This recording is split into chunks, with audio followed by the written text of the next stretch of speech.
My mum really didn't care, to be honest, what we were singing. We could have been singing anything as long as we were all healthy. And that was the thing. Are you eating well? Are you looking after yourself? Are you sleeping? Are you healthy? You know, and that was all of the boys, and all the lads will tell you that. Especially in the early years when we do gigs around Ireland. The lads would all meet at my house, park the cars there. Mum would make them breakfast and then they'd go off to wherever they were going. So they were picked up from our house all the time. Everybody loved my mother. She was the life and soul. She was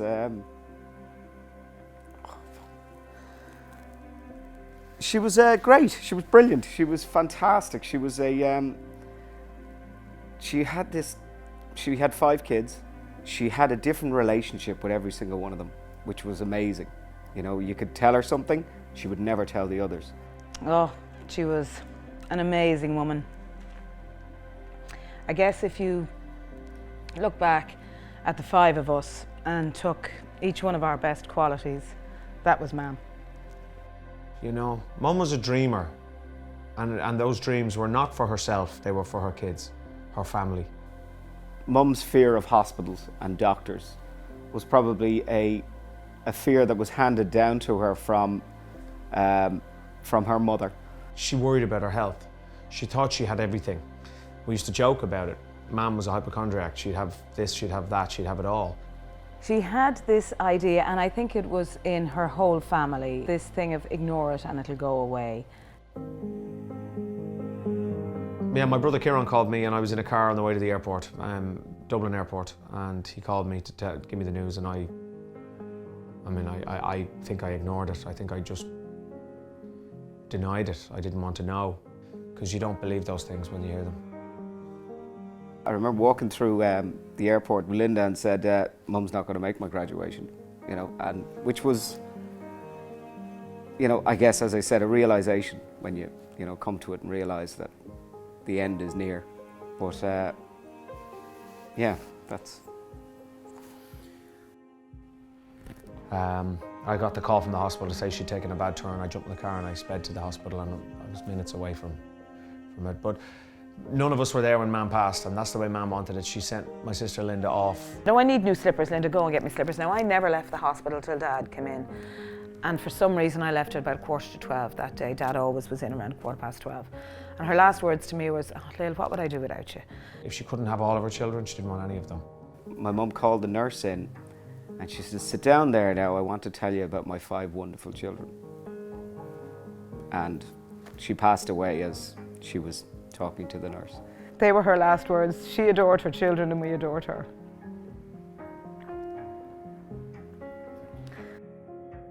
You know, you feel very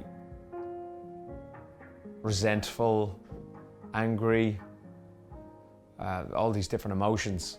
So lost and helpless when she died, and it was like an open scab that an open wound that you just couldn't heal. I remember we were all moping around the house in the week after. And we just thought, we have to do something to stop other families going through this, because it was the most horrible feeling in the world. You know, that's the reason we set up the Marie Keating Foundation. That's why we put vehicles on the road to go and visit remote areas. You know, people in little towns all over Ireland, where they, you know, try and educate them. They were out just on the street or in around a shopping centre, and the people would step on and just have a chat. We're not going to stick needles in you, we're not going to do anything. It's just, as our mission statement is, making cancer less frightening by enlightening. One time when you heard the word cancer, that was it. It was a death sentence. Not anymore. It doesn't have to be that way, and cancer doesn't have to define you or what you do thereafter.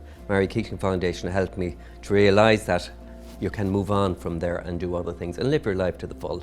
The Marie Keating Foundation has actually given me the confidence to actually go out and do really what I want to do and not be afraid of it. Well, we thought we would just build the units, put them on the road, run them for a year and hand them over to the government. We thought this was something that was really simple and should be provided to everybody. But, I mean, it just grew and grew, and now, you know, is one of the leading cancer charities in Ireland. As much as I'd want to do, or you'd think you'd want to do something else, I definitely would not. I love everything that we do. And we have an amazing CEO who's just fantastic, and just a fantastic team behind us. Our nurses are with us for so many years. That's how much of a family involvement that people feel, and they feel it's their foundation. Whatever's in our everyday is giving us more of this disease in our bodies, but the success rates and the survival rates are far higher than they've ever been. So on one hand we're beating the disease, but on the other hand it's far more prominent in our lifestyle. And here we are 20 years later, and even after 20 years we still feel like we're only tipping away at the iceberg. That's why charities like the Marie Keating Foundation are more important than ever. Looking back, I mean, you know, it was horrible to lose our mum, but we did turn it into something good. For her family were everything, her children were everything. She was last. She sacrificed everything. She sacrificed her life that our children had a life, had opportunities. I adored the ground that she walked on, and I guess we always tried to do everything all our life to please her. We just hoped as the Keating family, as you know, with the Marie Keating Foundation, that we've made an impact, a positive impact on other people's lives because of what we have had to go through.